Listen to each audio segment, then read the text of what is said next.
Hey ghouls and goblins, my name is Mel. Welcome back to A Book of Ween. Today we're going to be taking kind of a slight detour out of spooky season, and we're just going to be taking that dark and gritty vibe that comes with October and talking about my Grimdark TBR. Grimdark fantasy is one of those things that I've really been wanting to get more into, but there's a lot of discussion about what is grimdark, what is considered grimdark, and because of that, if a book really is or isn't is very muddied and very unclear. But I did find several that I think really would fit the grimdark vibe, and they're definitely ones that are kind of on my radar that I want to read very soon.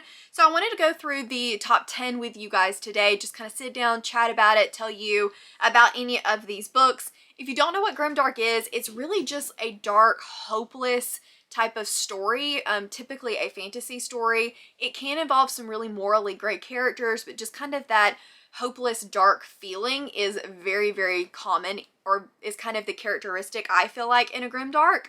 So the first one that I wanted to talk to you guys about is A Court of Broken Knives by Anna Smith Spark.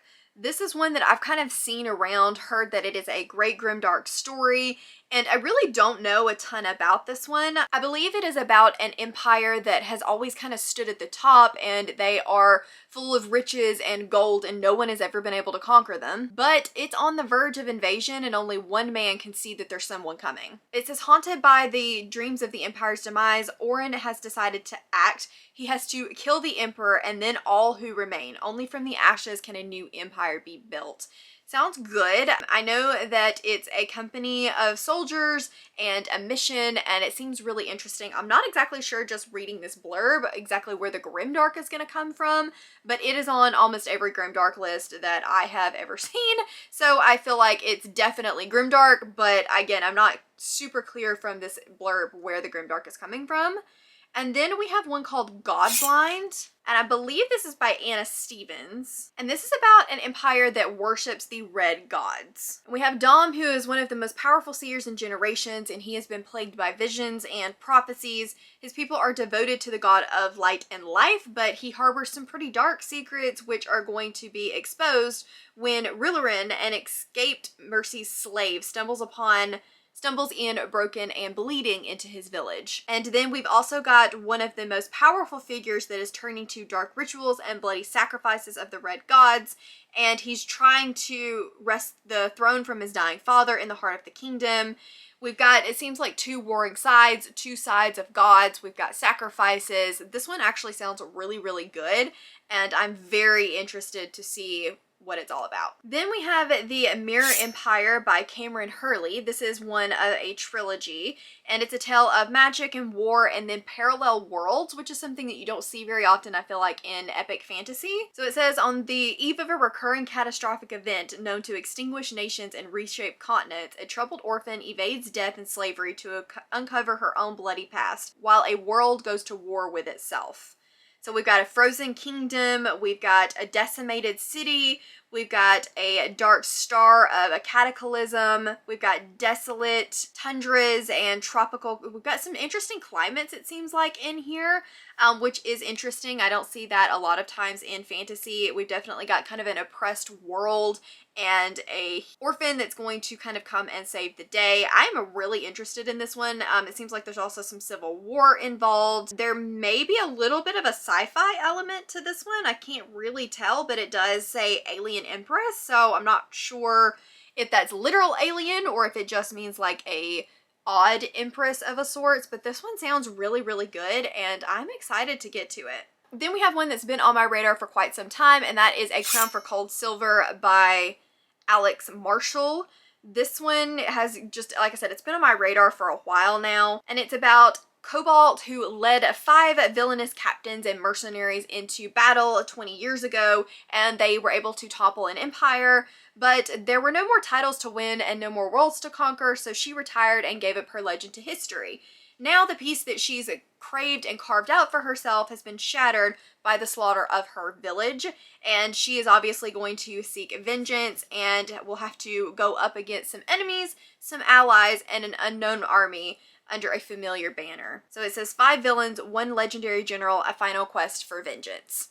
Sounds really good. I've heard good things, especially about this first book in the trilogy. I've heard that it kind of is hit or miss a little bit later down the line, but these first few are supposed to be really, really good, and I'm really excited to give it a go. Then we have The Maleficent 7 by Cameron Johnson. Or Johnston. This one looks like it might be Asian inspired. It says, when you're all out of heroes, all that's left are the villains. And it is about a Black Heron who is a dreaded demonologist and the most ruthless in all of the land. She assembled 6 most fearsome warriors and captains to capture her armies: a necromancer, a vampire lord, a demigod, and a war leader, a pirate queen, and a twisted alchemist. That is one heck of a band of individuals, and together they are all going to bend the whole continent to its knees until the day that she abandoned her army on the eve of total victory. And now we're talking about 40 years later. She must bring these former captains back together for one final stand, and this is the last battle against an enemy that's tearing through the land, and she needs to finish the job that she started 40 years before. Sounds really good. 7 bloodthirsty monsters, 1 town, and their last hope. So it is grimdark, so I'm assuming that the hope is minimal, but it does sound really good, and I'm really interested to give it a go. Then we have Snakewood, and this is by Adrian Selsby. I've never heard of this one before. I've never even seen this cover before, but it kind of popped up on my radar and sounded really good. And it's an epic fantasy about the price we pay for our past, the art of war, and the people who make war their business. It is a violent world of revenge and bloody combat with characters that you'll never forget. Interesting.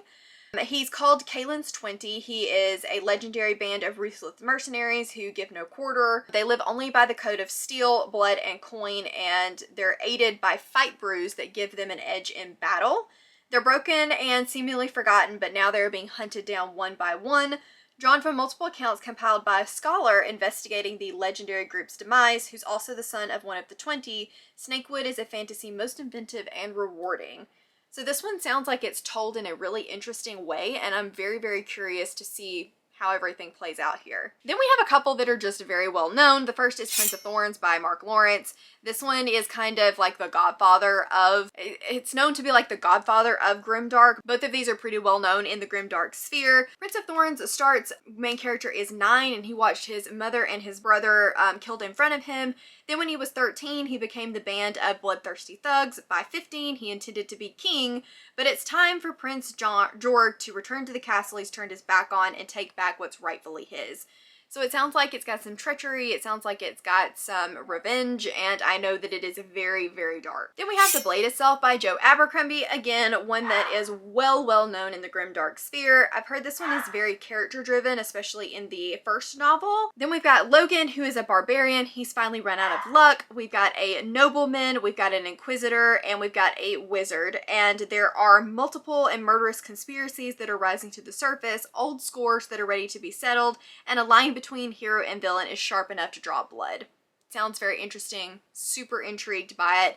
I know that this one is, I think, going to be the possibly catch-up book club pick for next year, so I've been kind of holding on to it just in case that it does actually get that pick, and so I'm hoping that I will start that one at the very latest in January. Then we have We Ride the Storm by Devin Madsen. This one, again, has also been on my radar for some time, and just kind of the tagline says, "War built the Kissin Empire, war will tear it down." And this is 17 years after some rebels storm the streets, and there are factions that are dividing the realm. There's only a firm hand of the God Emperor that holds the empire together, but when an unexpected betrayal destroys a tense alliance, all that has been won is going to come crashing down.